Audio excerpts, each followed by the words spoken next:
Hola, quiero pasar a saludarte. Hoy quiero hablar de los 10 pecados de inmoralidad sexual que no digo yo ni dicen los demás, que dice nuestro manual de vida, que son las Sagradas Escrituras, con cita bíblica para que cheques y señales en tu Biblia. El primero de ellos, la zoofilia o bestialismo. ¿Qué es?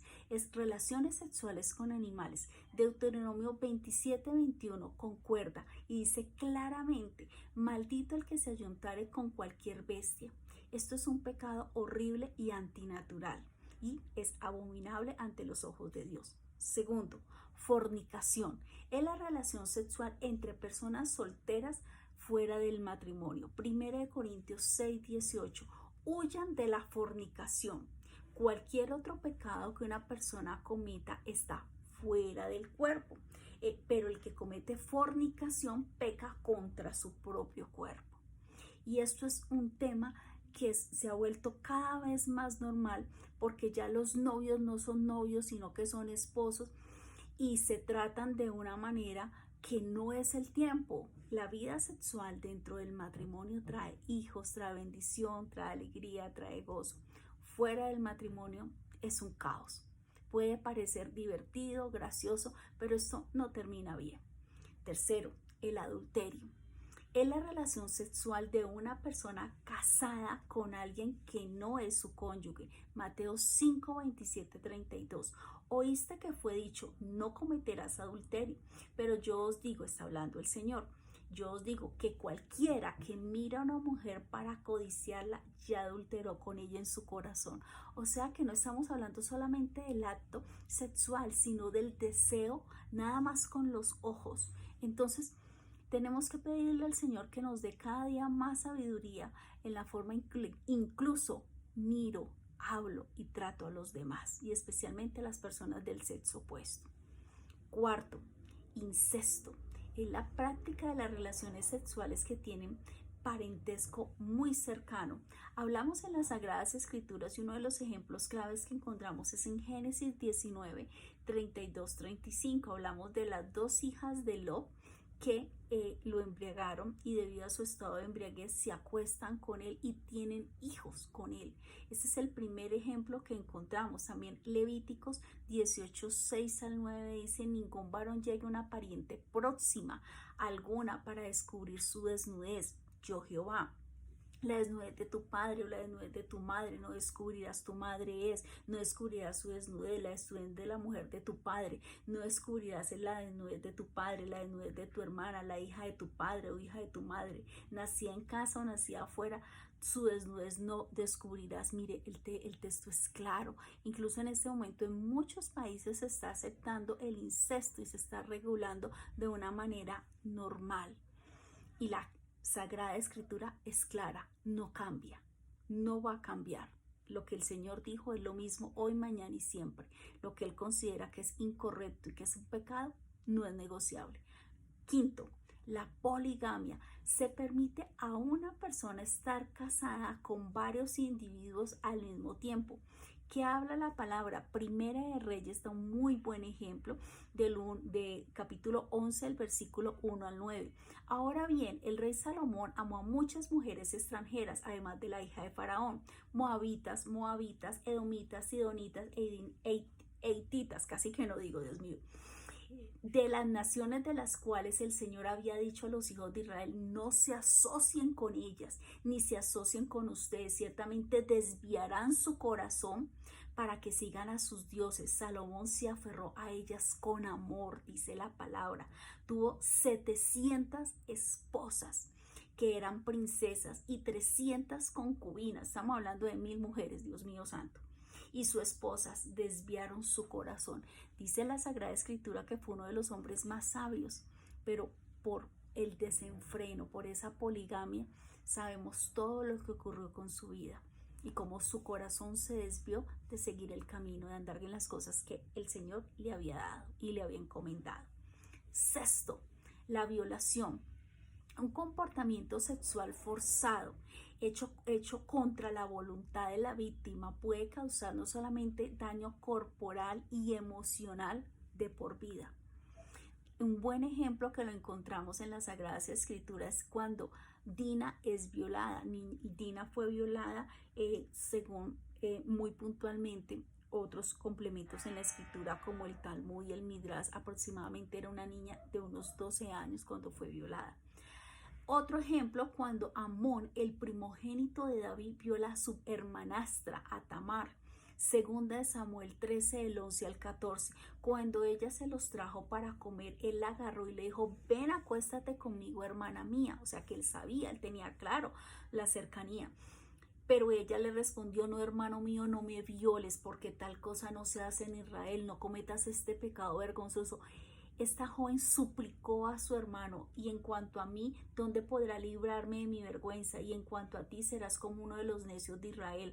Ahora pues, por favor, habla con el rey, porque él no me negará a ti. Dice: sin embargo, él no la escuchó, y como él era más fuerte que ella, la violó y se acostó con ella. El séptimo, prostitución. Es la práctica o negocio de mantener actividades sexuales con otras personas a cambio de dinero u otros beneficios.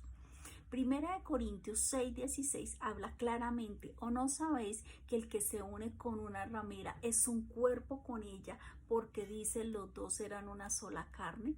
Y esto es un tema supremamente delicado. Si esa persona se ha costado, no sé, 4,000, 5,000, no solamente esta persona está obteniendo un momento de placer, pero un momento de placer a costa de una cantidad de desgracia que lleva a su casa, de enfermedades, de contaminación, y qué decir del tema espiritual, porque incluso se daña el matrimonio, se daña la santidad dentro del matrimonio, afecta a los hijos, porque los hijos no hay nada que quede oculto, todo va al salir a la luz tarde que temprano. Y ¿cómo vas a poder, con qué autoridad moral vas a poder hablar a tus hijos? Entonces, esto es un tema muy delicado que trae destrucción de afuera hacia el interior del hogar. El octavo, la orgía, es una actividad sexual en la que hay más de 3 personas. Lo dice claramente Gálatas 5:21.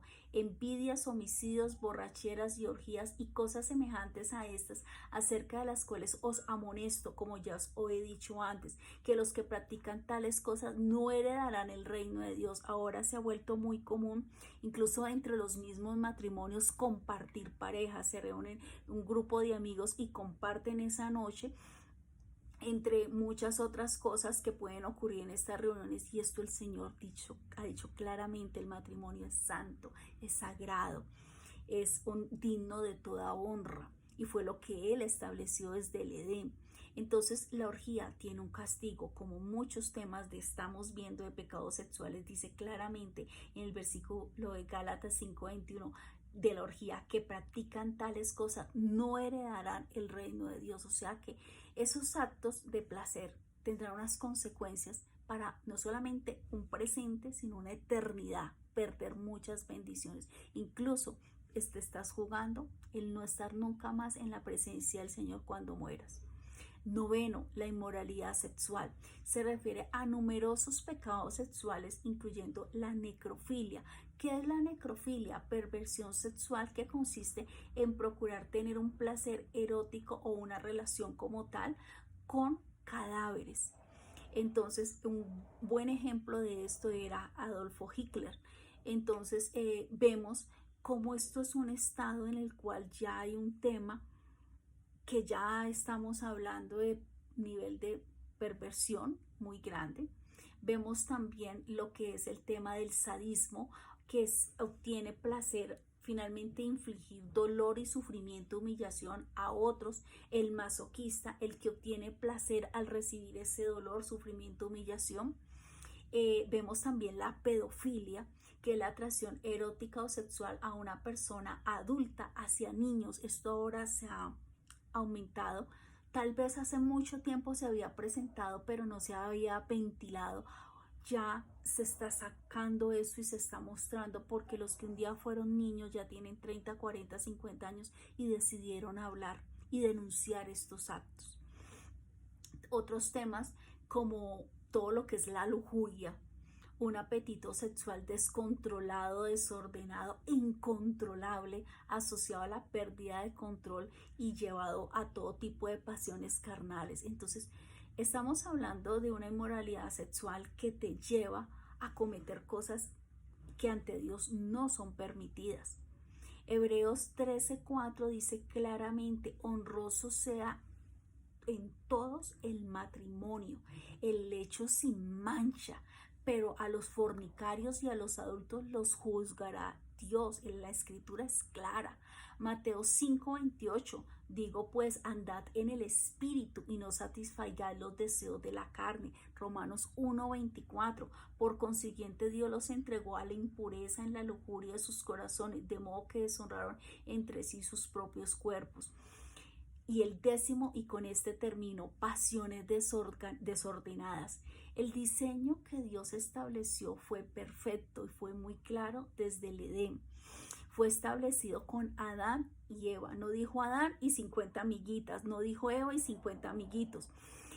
Cada parte del cuerpo humano tiene una función específica y fue diseñada por el Señor, y hacer un cambio iría en contra del propósito que Dios estableció.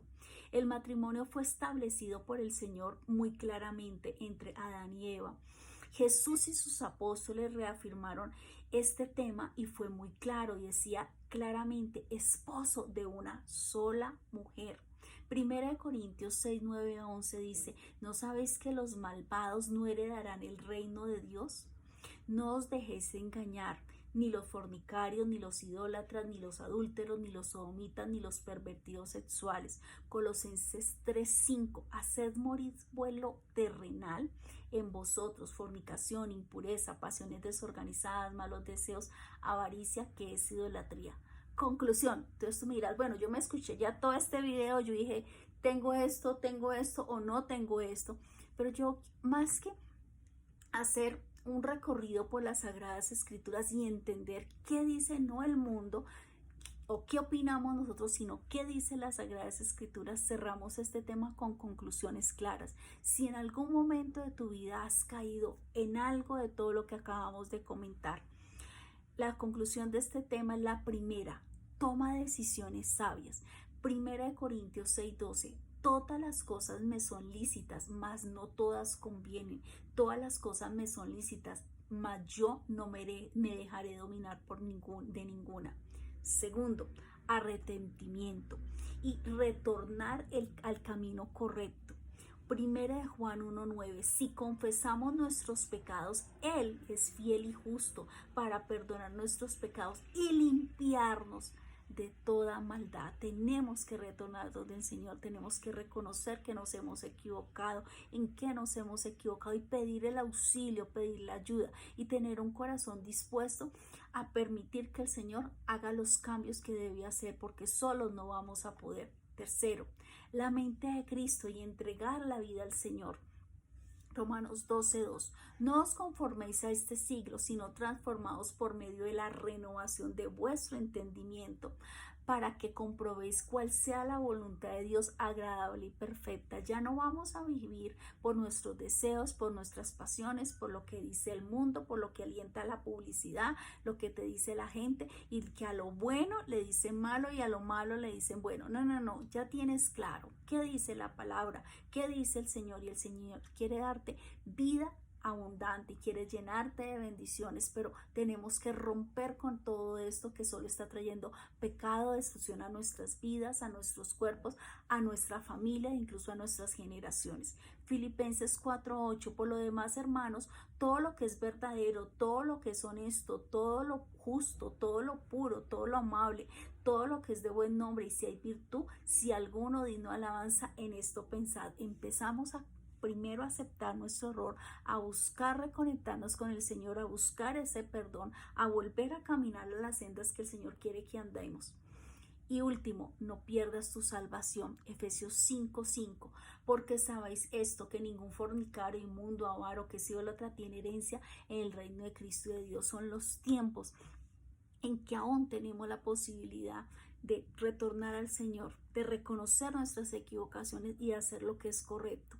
Si tienes un tema que que es reiterativo, una puerta de alguna de estas que hablamos que no has podido cerrar, son los tiempos de buscar la presencia, de cerrar la puerta, de doblar rodilla, de buscar en ayuno y en oración al Señor y volver a rectificar y volver a las sendas que el Señor quiere bendecirte.